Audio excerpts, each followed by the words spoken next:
Imagine four powerful men, an attorney, a banker, a judge, and even a sheriff, all dead within 4 years. Horse accident, drowning, mysterious illness, a body at the bottom of a well. Coincidence? Not even close, because every single one of them was married to a daughter of the same Irish Catholic family, the Brennan Sisters. And here's the terrifying part. Each man died less than 18 months after saying, "I do." What nobody knew. The Brennan sisters weren't just Lancaster's wealthiest daughters. They were fighting to protect the biggest farm in the entire county, and they would kill to keep it whole. But to understand how 4 weddings became 4 funerals, we need to go back to the summer of 1836. A summer night where a single candlelit conversation sealed the fate of 4 of Pennsylvania's most powerful men. Picture this, 847 acres of untouched farmland, stretching farther than the eye could see. The Brennan farm was so massive it could feed half the county, with barns holding 200 cattle and silos taller than church steeples. And towering over it all, a stone mansion so grand it could rival anything in Philadelphia. This wasn't just land, it was an empire. And at the heart of it stood Patrick Brennan, an immigrant from County Cork who had clawed his way to power with nothing but raw determination and hatred of landlords. For 37 years, he built this dynasty brick by brick, crop by crop, until it was worth more than most small towns. But then, in October 1836, Patrick dropped dead. Now here's the twist. Under Pennsylvania law, everything he built had to be split equally among his children. And Patrick had no sons, just 4 daughters. Bridget, 28, Catherine, 26, Margaret, 24, Sarah, 21. 4 women about to watch their father's empire torn to pieces, sold off to creditors, stripped bare by the law. But instead of surrendering, the Brennan sisters made a pact, whispered in the dark, faces lit only by candlelight. They would never let their father's land be divided, no matter the cost, no matter who had to die. And that vow set in motion a deadly chain of weddings, funerals, and betrayals that would turn Lancaster County into a graveyard of powerful men, and transform the Brennan sisters into the most feared women Pennsylvania had ever seen. And trust me, the biggest twist hasn't even hit yet. The Brennan sisters had grown up knowing this day would come. Their father, Patrick, had drilled it into them since childhood. Land is not dirt and stones, it's blood, it's future, it's the very soul of a family. He told them tales of eviction in Ireland, of families shattered when their land was stripped away. And now, in Lancaster County, 1836, that nightmare was coming for them. Here's the twist. Lancaster wasn't just farmland. It was a battlefield of inheritance. The Germans and Irish who lived their new land was sacred. Lose it, and you lost your entire identity. But knowing this truth and surviving it were 2 very different things. And the Brennan sisters, they weren't ordinary farm women. Bridget, the eldest, could outsmart any banker, secretly running the farm's books for years, her brilliance hidden behind soft smiles. Catherine, with her uncanny gift, could read people like open ledgers, exposing weaknesses like a surgeon with a knife. Margaret, stunning, almost angelic, wielded beauty as a weapon, a mask hiding her ruthless core. And Sarah, the youngest, had a voice that could charm anyone and a talent for becoming whoever she needed to be. 4 sisters, 4 weapons, and together they formed a conspiracy of survival that would echo for a century. It all began in the weeks after their father's funeral. Picture this, the stone farmhouse kitchen, lit only by flickering lamplight, frost glazing the windows. The sisters gathered night after night, the fire casting shadows that danced like devils on the walls. The numbers were merciless. Property taxes alone would bankrupt them in 2 years. Tradition said they should marry, scatter into new households, and let the land dissolve. But that night Bridget slammed her fist on the table. "We stay together. Whatever it takes, we keep the farm whole." Margaret's voice cut in, icy and practical. "The law says otherwise." Catherine leaned forward, her eyes burning in the glow. "Then the law," she whispered, "can be influenced." And then the line that sealed their fate. Sarah, sweet Sarah, the one everyone underestimated, whispered words that turned a pact into a curse. "Men die, sisters, husbands die, and widows inherit." At that moment, Lancaster County's most chilling conspiracy was born, and the countdown to 4 funerals had already begun. And trust me, the darkest part of their plan hasn't even surfaced yet. The countdown to blood began on March 15, 1838, just 14 months after Patrick Brennan's funeral, and only 6 months after Bridget Brennan married the most powerful attorney in Lancaster County. Thomas Hennessy was supposed to be the Brennan sisters' salvation, a wealthy Irish Catholic lawyer in his early 40s, a widower with no children, a man who could pay off the Brennan farm's crushing taxes without breaking a sweat. Even better, his influence in the courthouse could bend the law itself. For Bridget, he was the perfect target. For Hennessy, he thought she was the answer to his prayers. Their courtship was a whirlwind. From Sunday Mass to wedding bells in just 2 months. She dazzled him with intellect, laughed at his courtroom stories, leaned into his dreams of becoming county judge. By December 1837, Lancaster County gathered for one of the grandest weddings the town had ever seen. The Brennan fortune looked untouchable.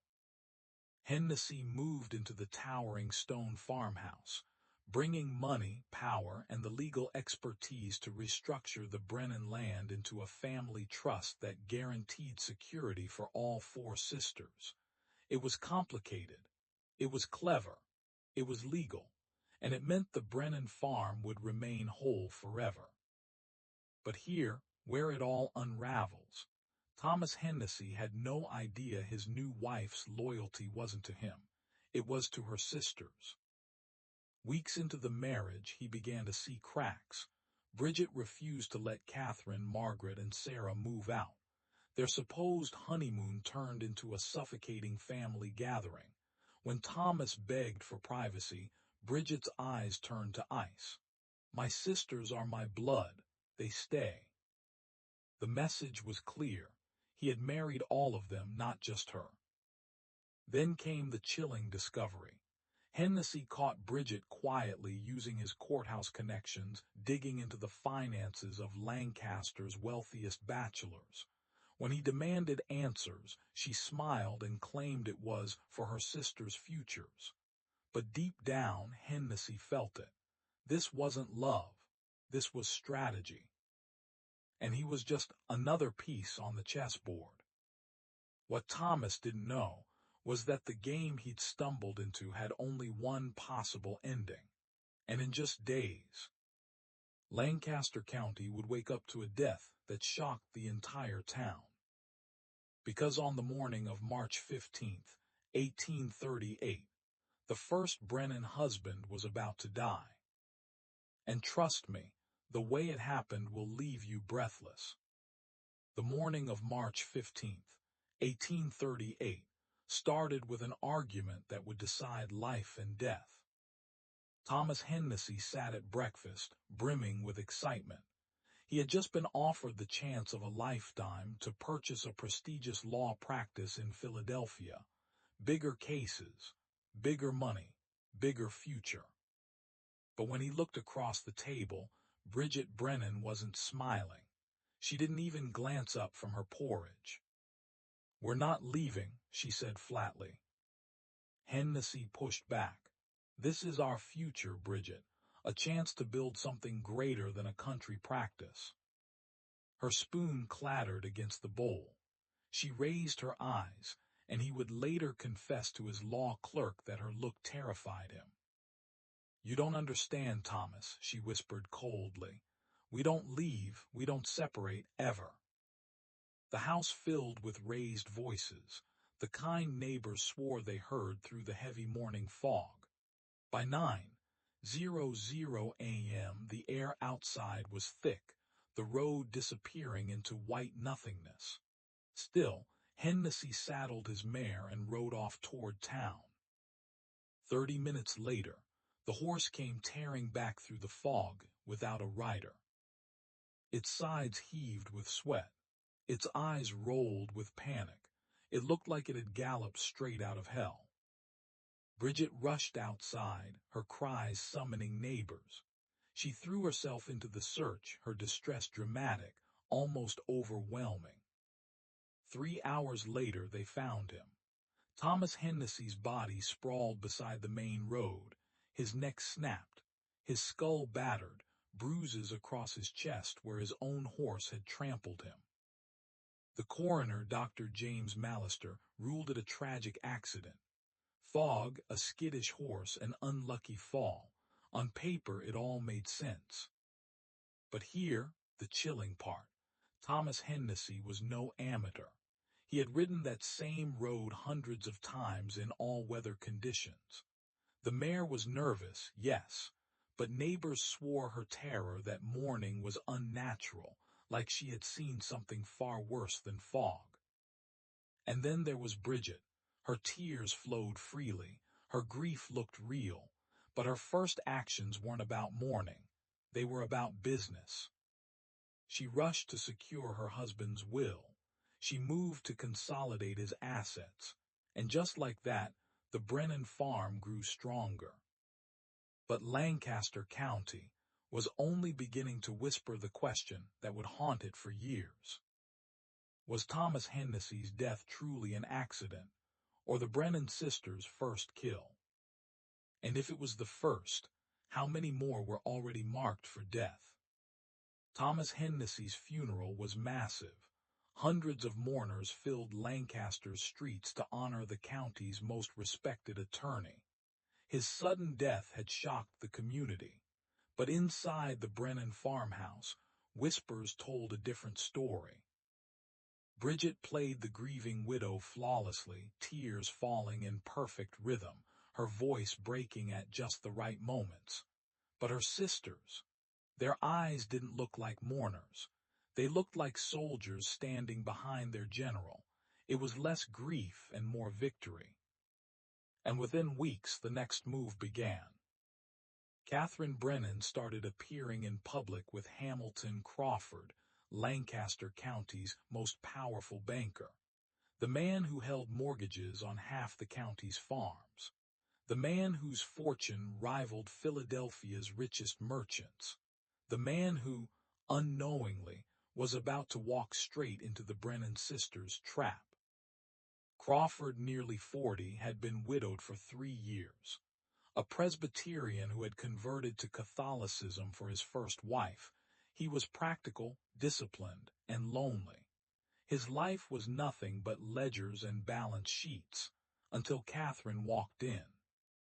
She approached with a deadly blend of vulnerability and strength. Every Tuesday, she visited his bank, at first under the guise of managing the family's affairs after Hennessy's death.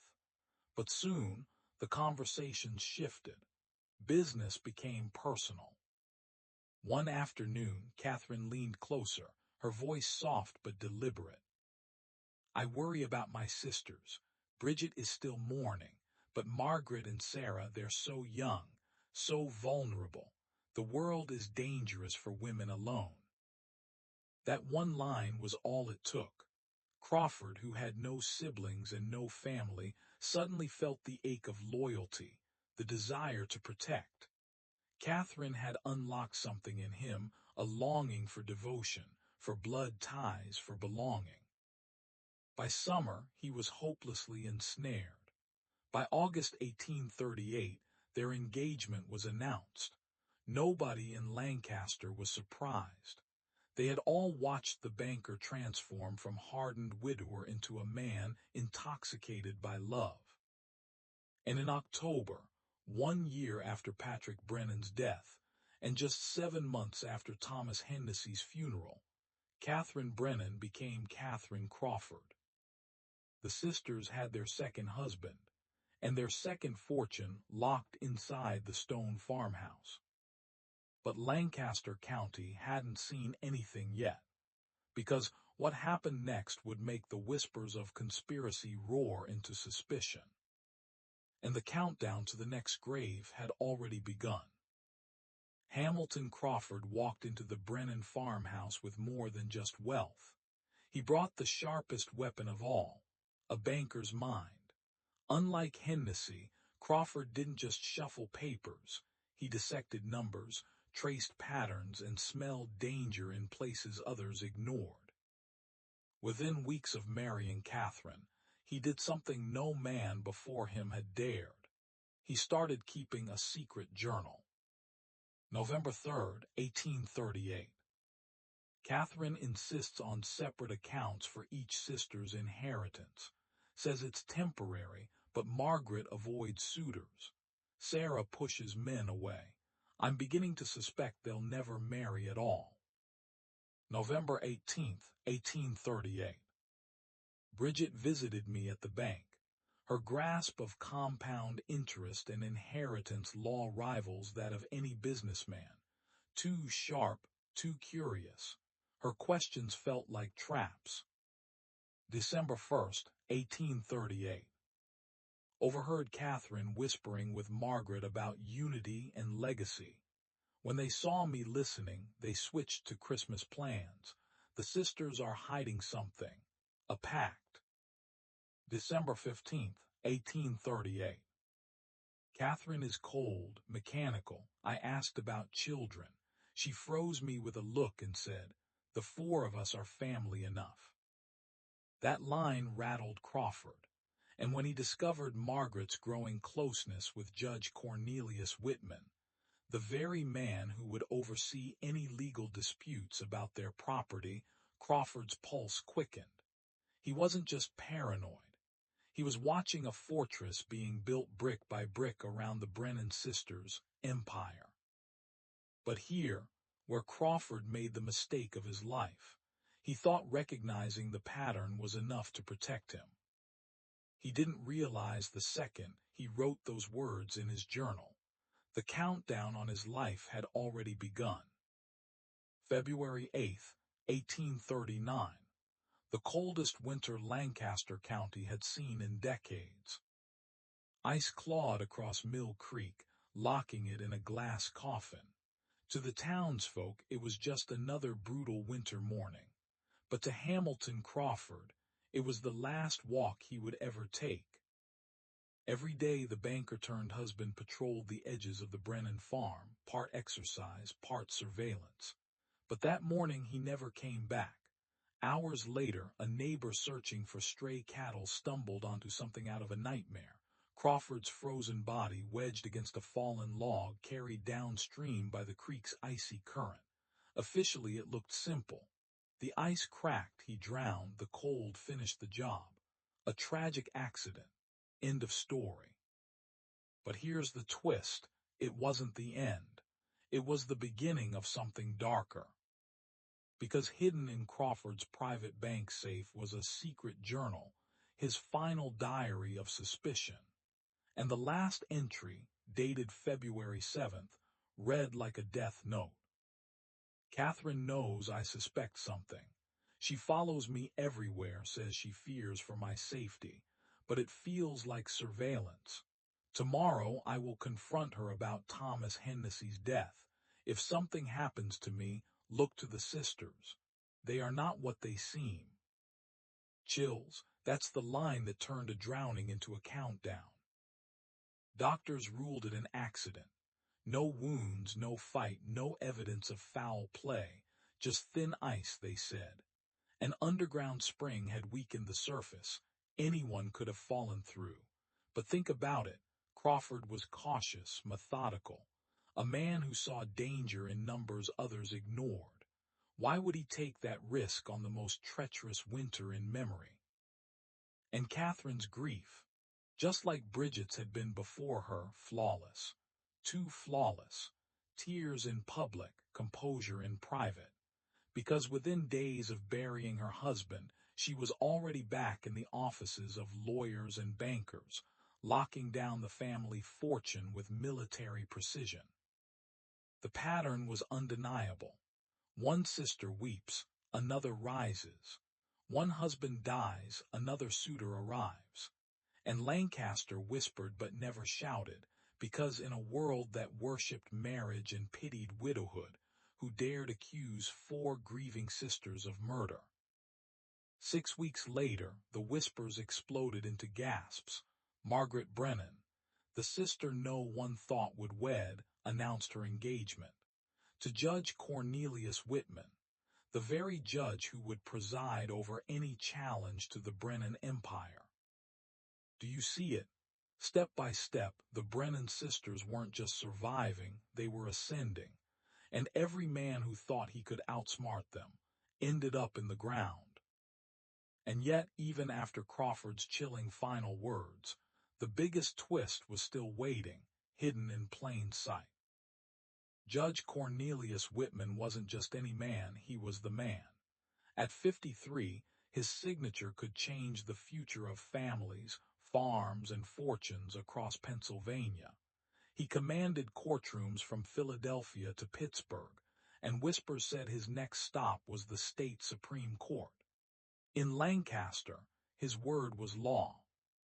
So when Margaret Brennan, the youngest, most radiant of the sisters, set her sights on him, it wasn't romance. It was war. Unlike her sisters' tactics, Bridget with her sharp intellect, Catherine with her emotional webs, Margaret launched a campaign that felt almost supernatural. Strategic vulnerability. She entered Whitman's courtroom in March of 1839, a picture of innocence draped in blue eyes and trembling words. "I'm afraid I don't understand these inheritance laws, Your Honor," she whispered, eyes wide with feigned confusion. "My sisters and I just want to honor our father's wishes, but the law seems designed to destroy families, not protect them." That one line pierced straight through Whitman's armor. For decades, he'd seen greedy families tear each other apart over wills and property. But Margaret, she wasn't clawing for herself. She was fighting for her sisters, or so it seemed. Hook, line, sink. Within weeks, Whitman was rearranging his schedule around her visits. What began as legal advice shifted into conversations about philosophy, poetry, and the ache of loneliness. His wife had been dead 5 years, his children gone to distant cities, and into that void walked Margaret, delicate, radiant, seemingly selfless. But here's the insane part. Margaret never pushed, never hinted at romance, never even suggested a private meeting. She played the role so perfectly that Whitman himself leaned closer, step by step, until he believed it was his idea all along. By May 1839, Lancaster society exploded with whispers. Judge Cornelius Whitman, the untouchable, unshakable pillar of the courts, was engaged. To Margaret Brennan. It wasn't just a love story. It was the sisters' boldest conquest yet, and everyone who thought it was chance hadn't been paying attention. Because behind Margaret's angelic face, the Brennan sisters' conspiracy had just infiltrated the highest level of Pennsylvania law, and the countdown to their deadliest play had already begun. Judge Cornelius Whitman had spent decades building a reputation as a pillar of justice. His word was iron. His judgment was law.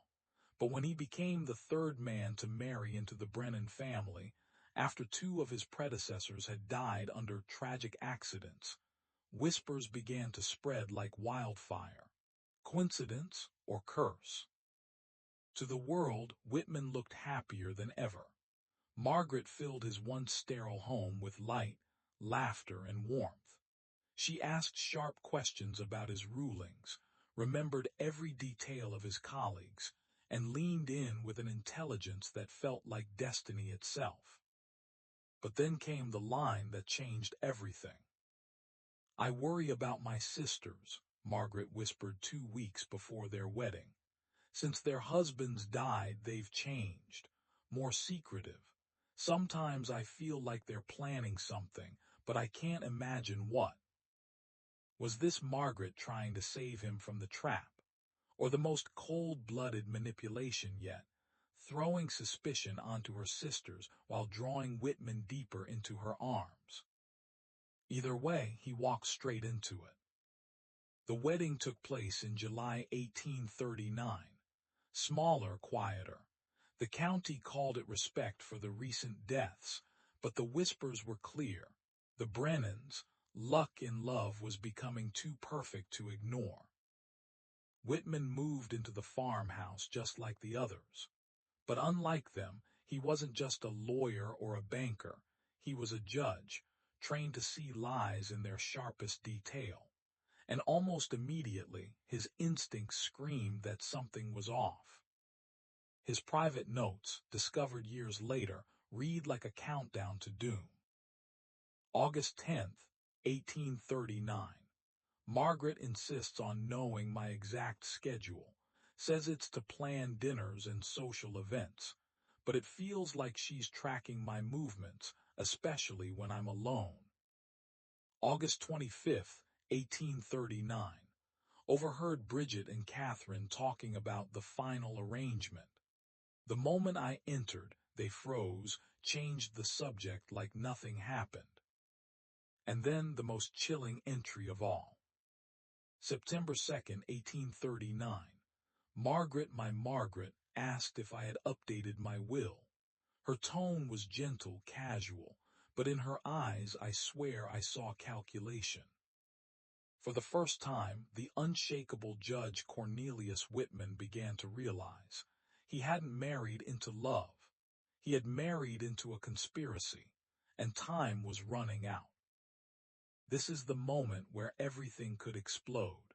September 2nd, 1839, Judge Whitman walks in and catches his wife Margaret rifling through his will and insurance papers. She claims she was just curious about the legal terms. But wait, her questions are razor sharp, almost too sharp. Whitman starts thinking, is she playing dumb about the law or playing me? 2 weeks later, September 15th, Whitman confronts Margaret head-on. He lays his suspicions on the table. Her reaction? Tears, desperate innocence. But it doesn't feel real. It feels rehearsed. Suddenly, Whitman realizes he's trapped in a game where his wife is either the ultimate victim or the ultimate actress. And here, where things spiral, Whitman's not just any husband. He's a judge. That means he has access to secrets no one else can touch.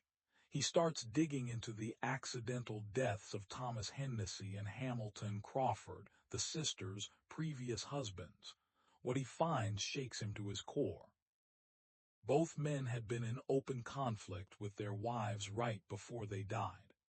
Both deaths, though staged as accidents, line up with perfectly timed opportunities.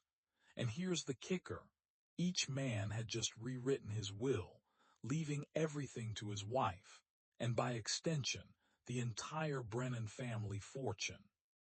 But just when Whitman thinks he's ahead, boom, another twist. He's not the only one investigating the sisters. A shadowy figure is already circling. Daniel Murphy, a private investigator quietly asking the same dangerous questions. Murphy's digging into the sisters' finances, their alliances with local power brokers, and, most chilling of all, their next marriage plans. But when Whitman tries to track Murphy down, he's gone, vanished from Lancaster. No goodbye, no trail, but not before leaving a storm behind. Witness testimonies, public records, property files. Someone outside the family is piecing the conspiracy together faster than Whitman himself. And then October 30th, 1839, the day that could save Whitman's life or end it. He confronts Margaret, not as a husband but as a judge, demanding the truth. Was she the innocent sister caught in a nightmare, or the most dangerous Brennan of them all? The room falls silent. Margaret's next words would decide if Whitman lived to expose the conspiracy or became the Brennan Sisters' next victim. The biggest twist, it's still coming. Picture this. A storm is ripping across Lancaster County. Rain hammers the farmhouse roof like war drums. Inside, the parlor flickers with candlelight. Judge Whitman has been waiting for this exact moment. Catherine and Sarah are gone. The house is quiet, and for the first time in weeks, he and Margaret are completely alone. His voice cuts through the storm like a verdict from the bench. Margaret, I know what your sisters have done. The only question left is whether you're their accomplice or their next victim. The effect is instant. Margaret collapses into a chair as though struck by lightning.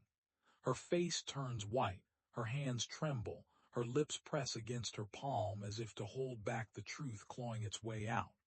For what feels like an eternity, she says nothing, just stares at him with terror, with relief, and was that gratitude in her eyes.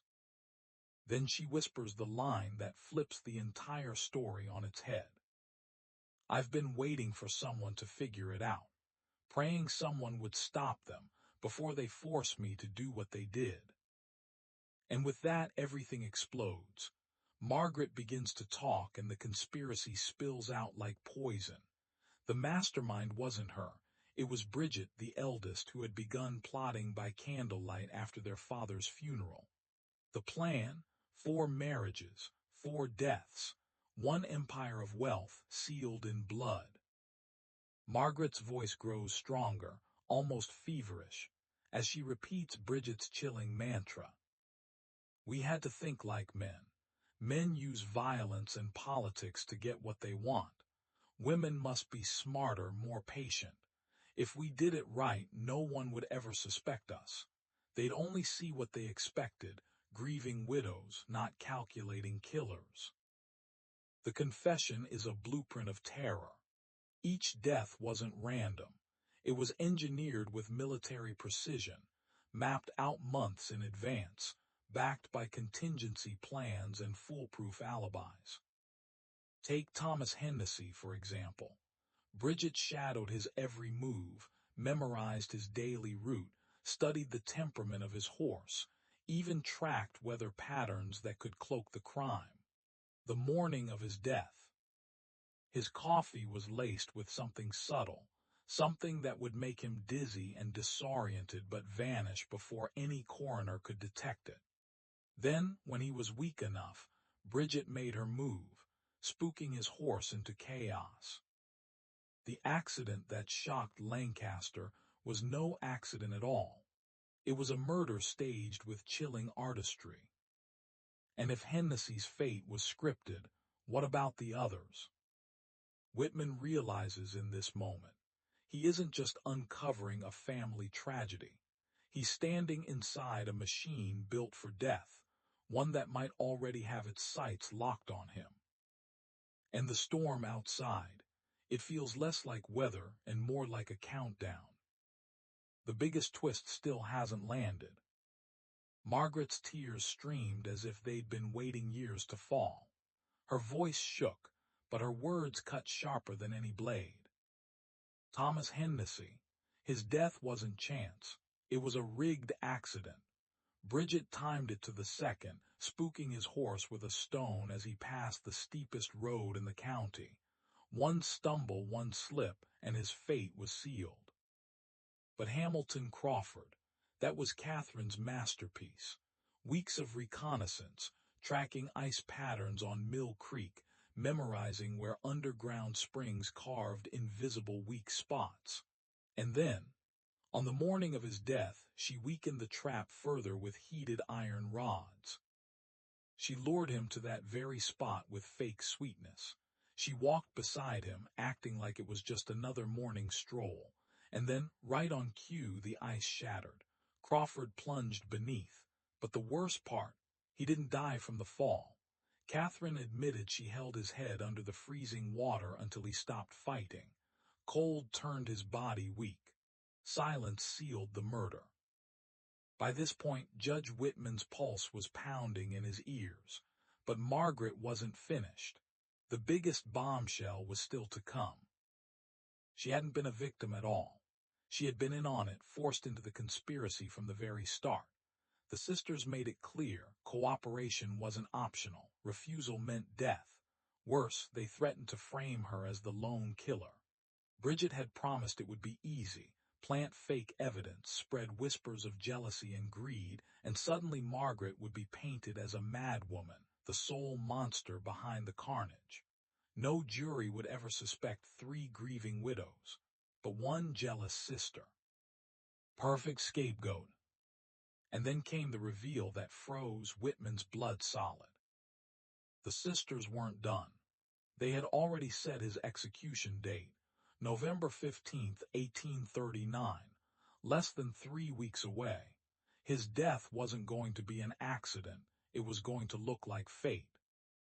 The method, a slow-acting poison, a toxin designed to mimic a heart attack, a flawless explanation for a man his age with his professional stress. Nobody would question it. Nobody would suspect murder. And the most terrifying detail, Sarah had been practicing, testing doses on stray cats and dogs, perfecting the formula, making sure the poison killed just fast enough to stop recovery but slow enough to look natural. Then Margaret delivered the line that made Whitman's blood run colder than the storm outside. Bridget said your death had to be perfect, because you're too prominent for anyone to believe in another convenient accident. Whitman now knew the truth. His clock was ticking. He had less than 21 days before the sisters' plan reached him. The countdown had already begun. And he had one impossible choice: outwit the Brennan sisters, or die exactly as they intended. The air in the parlor tightened like a noose. Whitman thought he was the hunter, but Margaret just dropped a grenade. Daniel Murphy, the mysterious investigator, not a savior, a spy, hired by the Brennan sisters, not to expose them, to protect them. Bridget wanted to know if anyone suspected us, Margaret said, voice low, edges trembling. Murphy reports back every week. Names, questions, rumors, everything. Whitman felt his world tilt. His private notes, his careful interviews, already being fed into the machine that was the Brennan operation. His confrontation might have been staged. His confession might be a trap. Every move he'd made could be known to the very people he was trying to stop. "How do I know you're telling the truth now?" he asked, the judge's voice finally cracking. "How do I know this isn't another layer of their deception?" Margaret didn't flinch. She walked to the parlor desk like a woman carrying fate, unlocked a drawer with the key around her neck, and pulled out a leather-bound journal so heavy with guilt it seemed to sag in her hands. She set it in his lap. "This contains everything," she said. "Every plan, every name, every time we made them fall." Whitman opened it. The handwriting was neat, relentless, a ledger of sin. Page after page unfolded a horror that erased doubt. Precise timetables, notes on drugs and dosages, weather patterns, alibis, lists of who should be where when. The sisters' cold, clinical logic stared back at him in ink. Then, like a drumbeat of doom, hoofbeats thundered into earshot. Horses, fast, coming home. Catherine and Sarah were returning from town earlier than expected. Margaret's eyes slammed into his with desperate urgency. "They can't know I've told you," she hissed. "If they suspect you know the truth, they'll kill you tonight." The sentence landed like a cliff edge. Outside, the rain had stopped. Now silence pressed against the windows. Inside, Whitman held the journal, his fingers cold, his future suddenly measured in breaths. He could read the confessions and die armed with knowledge, or he could close the book and pretend none of it existed. He flipped a page. The handwriting spelled out 3 years of orchestration, not just accidents, but rehearsed deaths. Instructions on how to make a fall look like fate. Notes on how to weaken ice where an underground spring hid the trap. Dates circled in ink. Names encoded in family shorthand. The journal removed any shred of accidental explanation and replaced it with deliberate murder. And then a new line in darker ink. Plans for a final, perfect death, November 15th. The toxin trials, the practice doses, the contingency to frame Margaret if she resisted. All of it mapped out like the blueprint of a machine designed to swallow justice whole. The hoofbeats grew louder. The parlor door rattled with wind and steps. Margaret swallowed, every inch of her face a war between guilt and resolve. Whitman had a single, impossible choice. Race the clock to expose the sisters now, when every step might be watched, or become the fourth name in a ledger that promised only one outcome. He looked up from the journal and swallowed. Outside, the horses neighed like a countdown. Inside, the journal felt like a lit fuse. The biggest twist. It's not who wrote the pages.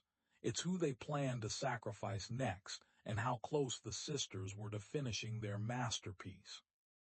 Whitman snapped the leather shut. He had minutes, maybe seconds, to decide whether to run, to burn the papers, to go to the sheriff, or to confront the women who'd become a legend of fear. The parlor door creaked. Footsteps on the stairs. The game had entered its final round. The bell was ringing, and the viewer knows the deadliest part is still coming. The first page of the journal is a time bomb. November 15th, 1836, 1 month after Patrick Brennan's funeral, and the sisters' grief flips into something colder than winter. Inked across the margin is a decision that will ruin lives or remake an empire. Bridget doesn't offer a choice. She issues an ultimatum. Watch father's life be carved up by the law or take the land by any means necessary. Her argument is simple, brutal, and brilliant. Marriage has always been a tool, but what if widowhood became the weapon? 4 strategic unions, 4 calculated deaths, 4 fortunes consolidated into one unstoppable power. By the time they finished, the journal promises they would own half of Lancaster County. Flip the page and you see the sisters transform in real time, from daughters in mourning to predators planning a campaign. They study targets like generals study maps, wealth, influence, schedules, weaknesses. Not random choice, surgical selection. Why Hennessy? Because loneliness makes a man reckless. Because a widower who starved for companionship will sign his life and his will away. The journal doesn't flinch. December 3rd, 1836, Bridget's voice, written down like doctrine. We must never allow guilt to slow us. These men will die thinking they were loved.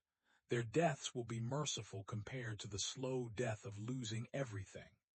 She calls it survival, not murder, a rhetorical shield that polishes the blood-stained plan into righteous steel. And then the pages turn darker. The plot begins to cost them something inside. Margaret's entries become the thermometer of their souls, and it registers fever.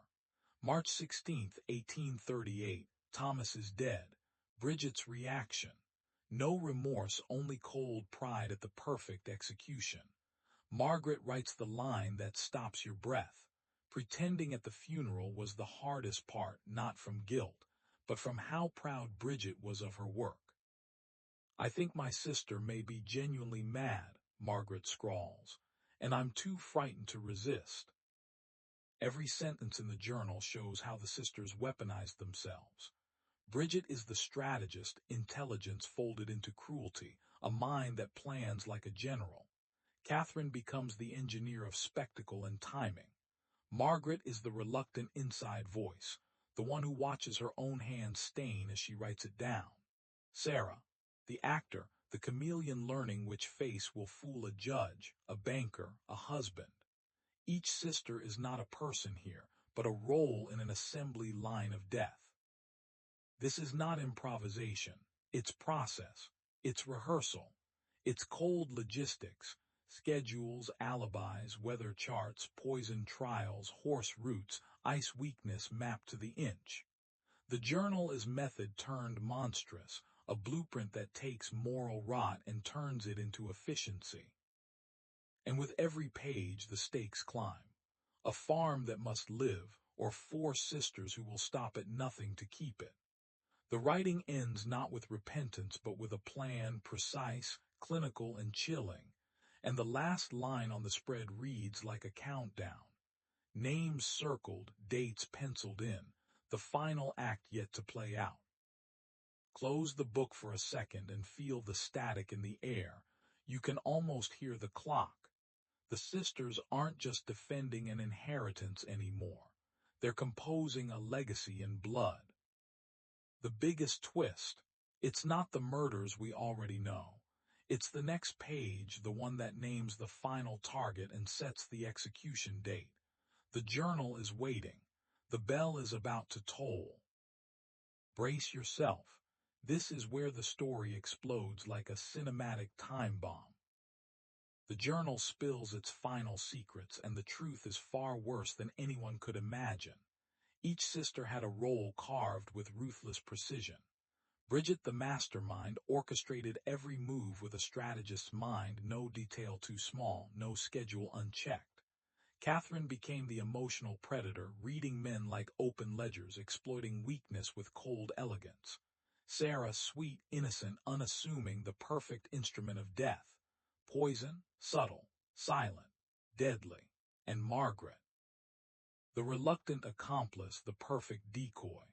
Her tears, her protests, her carefully performed distress, all shields, convincing everyone that innocence survived in the family.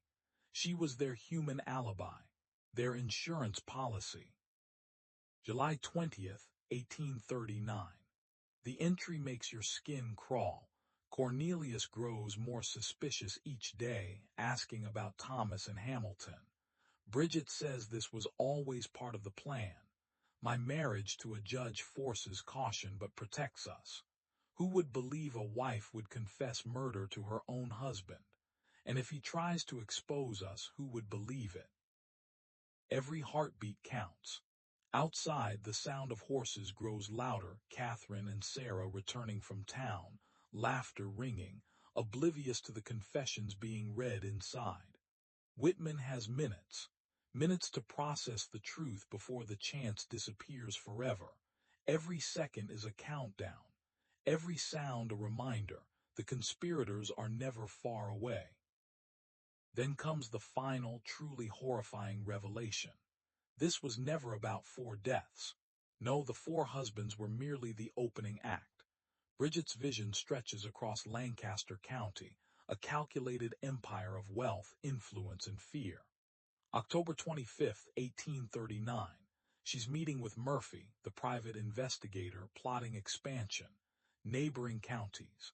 Networks of widows. A systemized, unstoppable machine designed to remove any man standing in their way. Every marriage, every death, every fortune is just a stepping stone to something even bigger. A statewide dominion crafted with murder and manipulation. The journal ends with a vision so audacious it makes your pulse spike. A world where women like the Brennans control wealth, politics, and power, all under the guise of respectability. A secret empire built in plain sight. And just as you close the book, the echo of horses on the gravel reminds you, the sisters' plan isn't history. It's a ticking clock, a legacy of fear that could have gone on indefinitely. Wait, the biggest twist isn't even revealed yet. Because in the shadows of Lancaster County, the next move was always waiting. The tension hit the roof. You could hear your own heartbeat echoing across the rain-slicked farmhouse. Every second counted. Outside, Catherine and Sarah's laughter bounced off the walls, approaching faster than a storm, while inside the clock ticked toward death. Whitman gripped the leather-bound journal, the weight of 3 years of murder and deceit pressing on him like a physical force. This wasn't just history. This was a countdown to his own execution, 2 weeks away, November 15th. Margaret's trembling hands clutched his arm. "They'll kill us both if we try to leave," she whispered, voice cracking. But Whitman didn't flinch. His eyes locked on hers. "Tomorrow morning we ride to Philadelphia. Federal investigators. You tell them everything." The words hung in the air like a ticking bomb, a moment that could save their lives or end them in an instant. Margaret's fear was palpable. Bridget has people watching every road. Any attempt to escape and they'll make it look natural, even if we're running for our lives. Her voice trembled, yet there was a flicker of determination. Could she truly be on his side, or was this just another layer of manipulation? The stakes had never been higher. A sudden creak, the front door swung open. Catherine and Sarah stepped inside, their smiles as warm and innocent as a sunny afternoon, but Whitman knew better. Years of careful observation had taught him that evil often wears the face of civility. Margaret stuffed the journal beneath her shawl, every movement calculated, while Whitman adopted an expression of casual curiosity. "Cornelius, Margaret," Catherine called, voice cheerful, masking the storm of danger that had just passed. Whitman's mind raced. Every second he delayed, the net tightened. Outside, the horse's hooves could mean freedom or death. Inside, the sisters' laughter masked centuries of patriarchal vengeance perfected into a machine of manipulation, deceit, and murder. Every glance, every gesture was a reminder. The clock was ticking, the trap was set, and the Brennan sisters weren't finished. The journal lay hidden, a lifeline and a weapon. Every page a blueprint of calculated deaths, every note a window into the mind of women who had turned widowhood into the deadliest weapon Lancaster County had ever seen. Whitman inhaled sharply, realizing that by morning, either they would ride to salvation, or the sisters' carefully plotted empire of death would claim another victim. Wait, the biggest twist hasn't even come yet. Because in the shadows of Lancaster County, the final move was still waiting, and it would change everything. The parlor door creaked, and Catherine's footsteps sliced through the storm outside like a countdown to doom. "You'll never guess what we discovered in town," she called, her voice too bright, too sharp. Sarah's laugh floated in from the hallway, musical, innocent, and utterly terrifying. "Mrs. Henderson at the dry goods store says our family has extraordinary luck with marriage," she chimed, a casual lilt masking something deadly.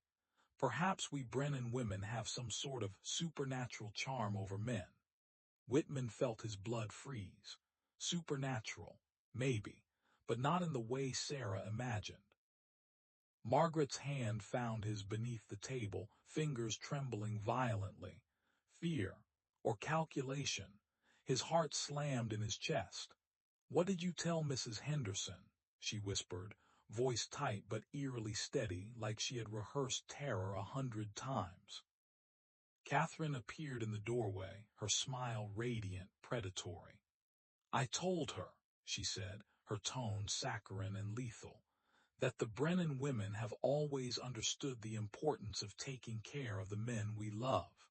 We make sure they never want for anything, never have reason to be unhappy, and never have to worry about growing old and burdensome." The words landed like a hammer. Whitman's fists clenched under the table. Murder as mercy, death as kindness. The logic twisted his stomach, revealing the depth of their madness. This wasn't just cold calculation, it was devotion turned into a weapon sharp enough to cut life itself. Sarah glided into the room carrying a tea service, every movement graceful, domestic, innocent. "I thought we might enjoy some refreshment while we discuss the wonderful news Catherine and I heard in town," she said, setting the tray down with a soft clink. Whitman's pulse raced. Every word carried mockery, a cruel knowledge that they already knew what he had discovered. Daniel Murphy's name flashed in his mind, their private investigator, their eyes and ears. Every question he had asked, every doubt he had whispered to himself, had been reported back to Bridget, Catherine, Sarah, and Margaret. The journal, the confessions, the poison, nothing was hidden from them. "What news would that be?" he asked, forcing calm as he accepted a cup of tea, every muscle tense, calculating. Could this be laced with foxglove? One sip, one mistake, and it could be the end. Catherine sank into her favorite chair, the same one where she had meticulously planned Hamilton Crawford's death months before. The storm outside rattled the windows, echoing the storm inside. One wrong move now, one misstep, and Whitman could be the next victim in a game that had already claimed the lives of two men and was still counting. The room seemed to shrink around him. Every smile, every gesture, every laugh loaded with lethal intent. He had minutes, maybe seconds, to act, and somewhere in the shadows the sisters waited, patient, brilliant, unstoppable. Wait, the biggest twist hadn't even arrived yet. The words hit Whitman like a thunderclap. Federal authorities, already asking questions about the suspicious deaths of wealthy men in rural Pennsylvania, and young widows suddenly inheriting fortunes. His pulse spiked. Every step he had taken to uncover the Brennan sisters. Conspiracy was now a race against time, and he wasn't sure if he was ahead or walking straight into the trap. Sarah's sweet, musical smile cut through the tension like a knife. "Mrs. Henderson mentioned a gentleman from Philadelphia," she said, tilting her head, innocence dripping from every gesture. "He's asking questions about our family, about Thomas Hamilton, and about your marriage to Margaret." Whitman's stomach dropped. He already knew the answer. "Did Mrs. Henderson tell him everything?" he asked, voice low, dangerous. "Oh, yes," Catherine chirped, a deadly light dancing in her eyes. "She told him everything she knows, rumors, speculation, the facts. But you know how federal investigators are, Cornelius. They have ways of separating truth from gossip, especially when patterns suggest organized crime." Margaret's grip on his hand tightened, fingers locking into his flesh like a warning. Pain, fear, desperation. Their time was collapsing. Every second counted. The sisters weren't waiting until November 15th anymore. No, tonight could be the night. Then Bridget's voice rang from the kitchen, commanding, icy, inescapable. "Sisters, join me."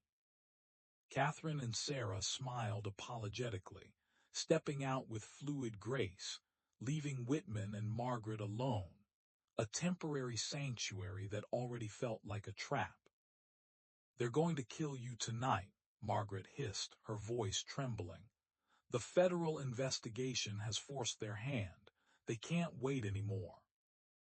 Whitman's eyes drilled into hers, scanning every twitch, every shadow on her face.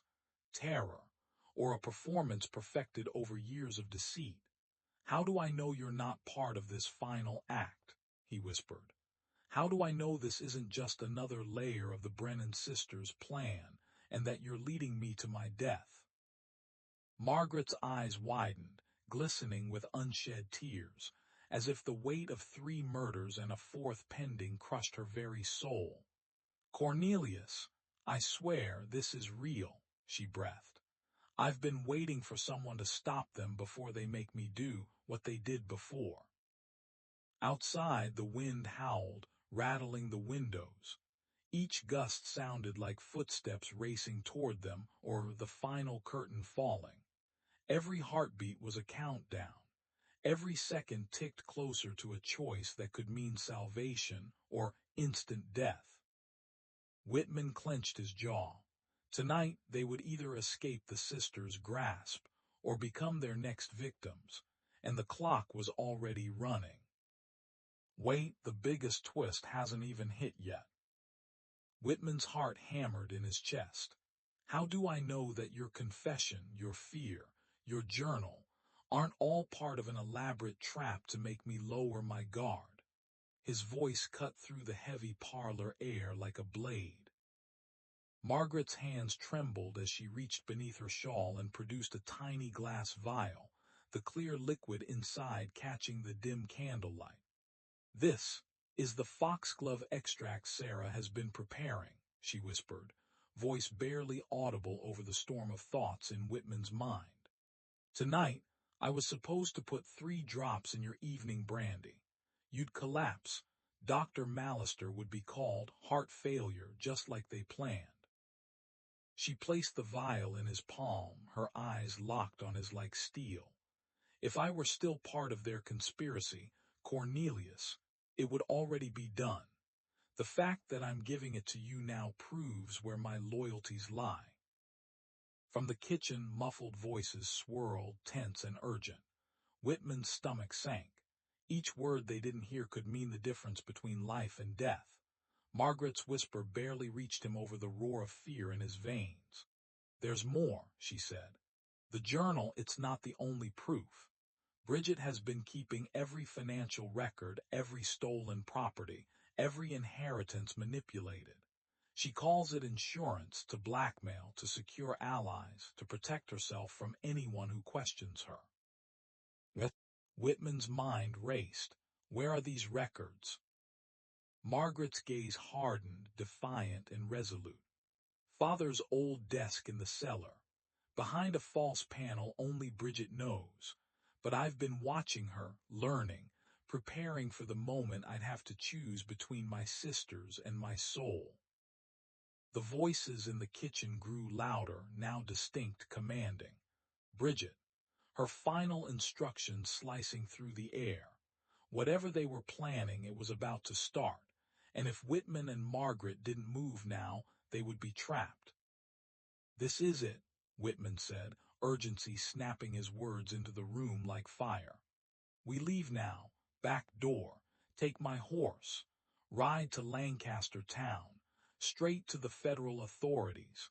Let your sisters explain why their co-conspirator and 4th victim disappeared in the dead of night. They moved toward the back of the house, hearts hammering, the candlelight flickering over sweat and terror. And then a voice that made them freeze. Sweet, deliberate, chilling. Margaret, dear, could you and Cornelius join us for a moment? Bridget has something important to discuss. It was not a request, it was a summons, and Whitman knew refusing would reveal everything. Every secret, every plan, every lie. Seconds stretched into eternity.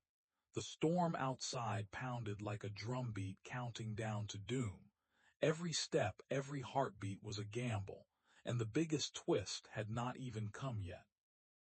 Margaret's eyes locked onto her husband's, wide and glistening with terror, love, and desperate hope. If we walk into that kitchen, she whispered, her voice trembling like a candle in a storm, we may never walk out alive. Judge Cornelius Whitman, 27 years of legal decisions behind him, had faced no choice like this. Every ruling had shaped lives, but nothing carried the weight of what November 1st, 1839 demanded. Walk into the kitchen and face 3 calculated murderesses lying in wait.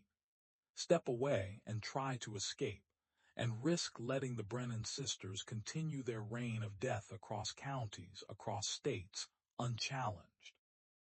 Then a thunderous rhythm shook the farmhouse, the pounding of hooves against dirt. Through the parlor window, torches burned like distant firebrands slicing through the night. Too many riders, too organized, too purposeful. Federal marshals. Margaret's breath caught in her throat. "They're here," she whispered.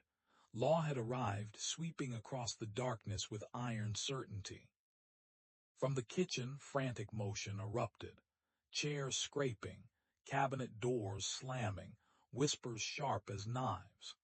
The Brennan sisters had seen the approaching riders too, and were activating a contingency plan for exactly this moment. Bridget stepped into the parlor, her usual mask of serene composure replaced by cold, lethal efficiency. "Cornelius, Margaret, we need to discuss our story before those men reach the house. Certain explanations serve all our interests. Other truths benefit no one." Even in the shadow of imminent capture, Bridget Brennan was still trying to control the narrative, bending reality to her will like a master manipulator. Whitman's heart pounded, but clarity struck like lightning. This woman would manipulate, deceive, and scheme until the very moment the law bound her hands.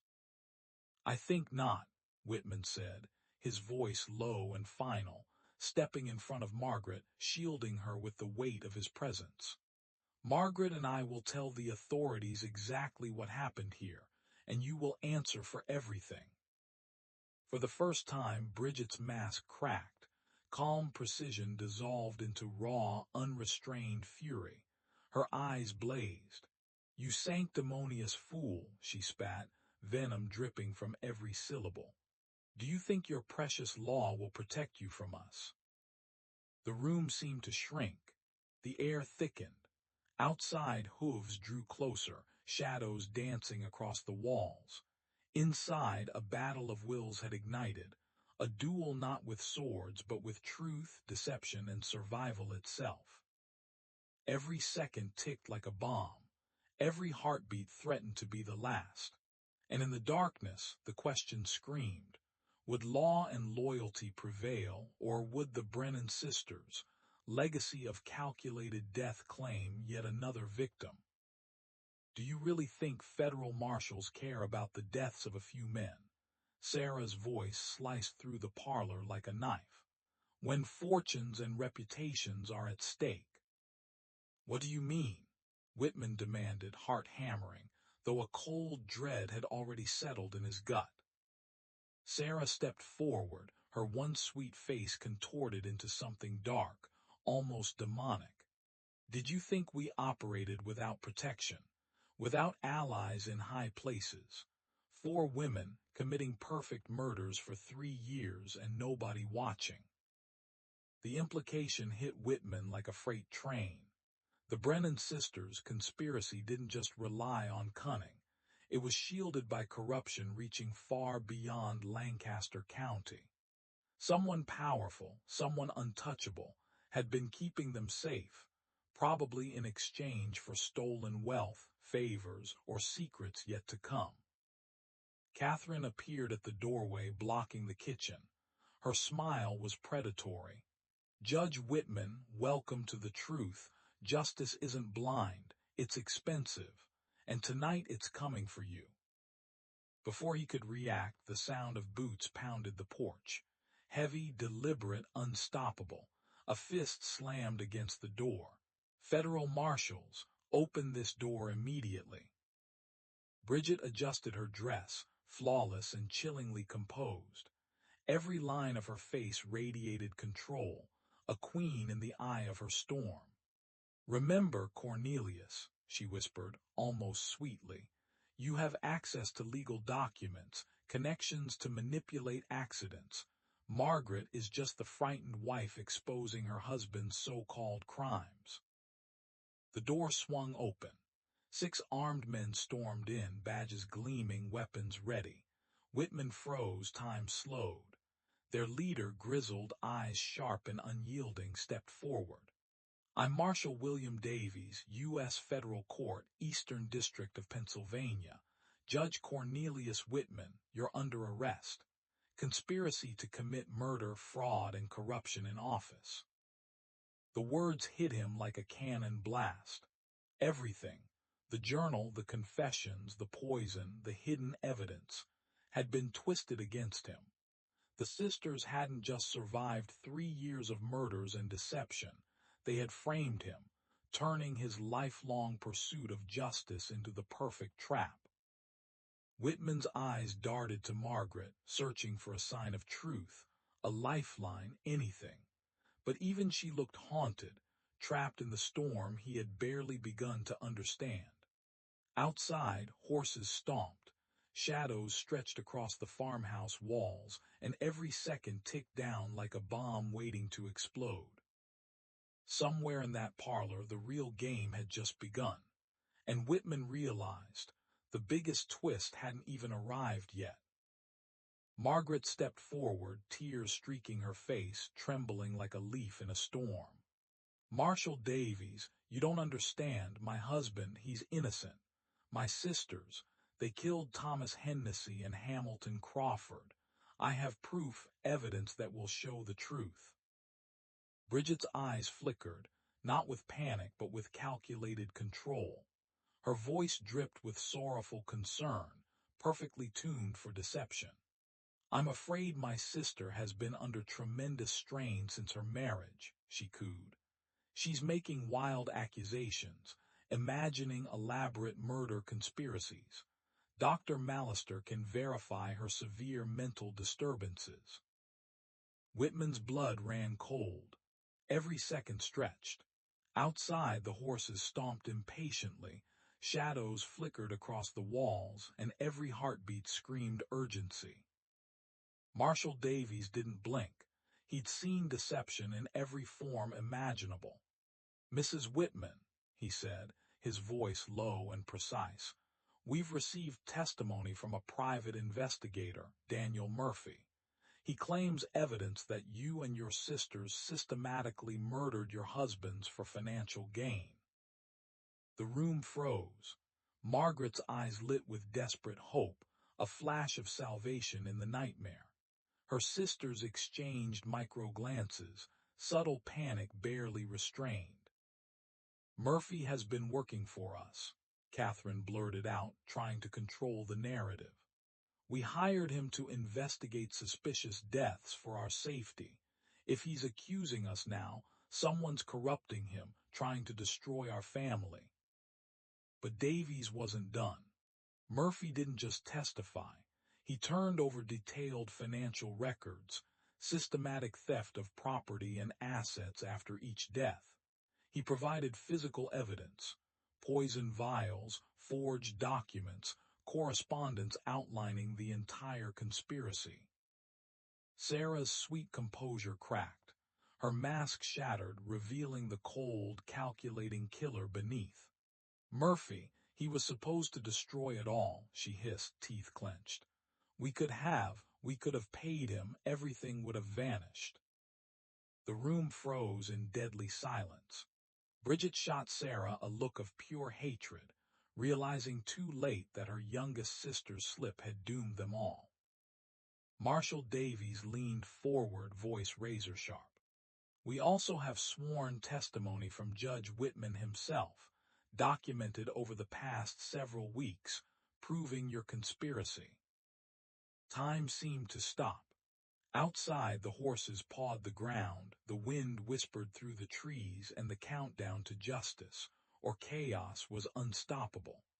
The sisters' empire of deceit, built on cold calculation and murder, was unraveling, one revelation at a time. And in that parlor, one truth became brutally clear. The biggest twist hadn't even hit yet. Margaret's hands shook as she held the leather-bound journal aloft. "Everything is documented here," she whispered, her voice trembling with triumph and fear. "Every murder, every plan, every conversation. I've been gathering evidence since Thomas Hennessy's death, waiting for the right moment to bring justice." Whitman's jaw dropped. This was it, the proof, the culmination of weeks of terror and deception.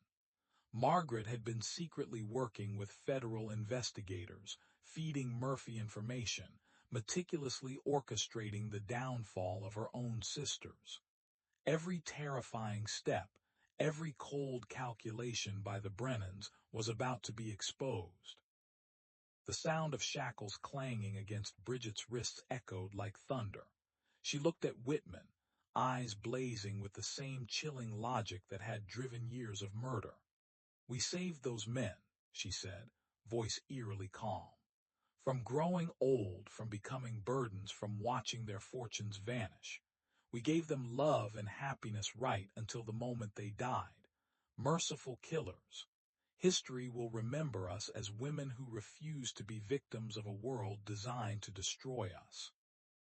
Outside, the horses stamped and whinnied, a low rumble that seemed to punctuate every word. The Brennan sisters were led away, a dark procession toward justice, each step a countdown to their fate, and a reminder of how close Whitman had come to joining the list of victims. The implications hit him like a lightning bolt. The conspiracy had been expansive. They hadn't stopped at Lancaster. They had plans for neighboring counties, decades of carefully plotted murder, a network of murderous widows ready to strike across Pennsylvania. Margaret's bravery hadn't just saved him, it had potentially saved dozens of lives. The trial that followed was unlike anything Pennsylvania had ever seen. News traveled faster than gossip. Bridget, Catherine, and Sarah Brennan were convicted on multiple counts of murder and conspiracy, the first women in the state to face the death penalty for such crimes. On March 15, 1841, exactly 3 years after Thomas Hennessy's murder, the sisters were hanged together. Every second, every grim moment, replayed the terror and brilliance of their crimes. Margaret Brennan Whitman, granted immunity in exchange for her testimony, vanished from Pennsylvania with her husband, taking a new life under assumed names in Ohio. The Brennan farm, the very epicenter of centuries of plotting and death, was sold and eventually demolished, its stones carrying secrets that would never be spoken aloud. But the story refused to end. Years later, historians uncovered records that revealed chilling remnants of the sisters' network, financial ledgers, coded correspondences, hints that some of their influence had spread further than anyone realized. Even after justice, the shadow of the Brennan sisters lingered, a reminder that genius, ambition, and cruelty can sometimes outlast even the most complete reckoning. And for Whitman, for Margaret, for anyone who had walked through those farmhouse doors, one truth remained. Some histories are too dark to forget, and some villains, too clever to ever be truly gone. Just when you think the nightmare of Lancaster County is over, it's not. The Brennan sisters' web of terror didn't stop at Pennsylvania. Maryland, Virginia, Delaware. Young widows mysteriously inheriting fortunes. Deaths that mirrored the Brennan pattern. It's like their deadly blueprint had spread across state lines. Someone somewhere was taking notes. The legal world shifted because of them. Investigators learned that evil can hide behind polite smiles and societal respectability, that women could be killers just as ruthless as men, and sometimes smarter. But the bigger question lingers. How many other secret conspiracies slipped under the radar? How many monsters still hide behind angelic faces? And the place where it all began, the Brennan farm. Today, a shopping center stands over the very soil that witnessed calculated murder, whispered schemes, and the rise of 4 sisters who refused to be ordinary. Few locals remember the horrors beneath their feet, but when historians whisper their tale, shivers run down spines. 4 sisters, 4 men, decades of deception, and a blueprint for terror that stretched farther than anyone dared imagine. This story reminds us that evil often wears familiar faces, that the most dangerous people are those who know how to manipulate trust, tradition, and society's assumptions. The Brennan sisters succeeded because no one wanted to believe it possible, until the proof was staring them in the face. So what do you think? Was everything revealed, or were there victims we'll never know? Could these dark blueprints still exist today, hidden behind smiles and family dinners? Drop your theories in the comments. Let's dig into the shadows together. If this story gave you chills, smash that like button, share it with a friend who loves dark mysteries, and subscribe to uncover more forbidden histories. Because the darkness of history is vast and we're just getting started. The next story, even scarier, you won't want to miss it.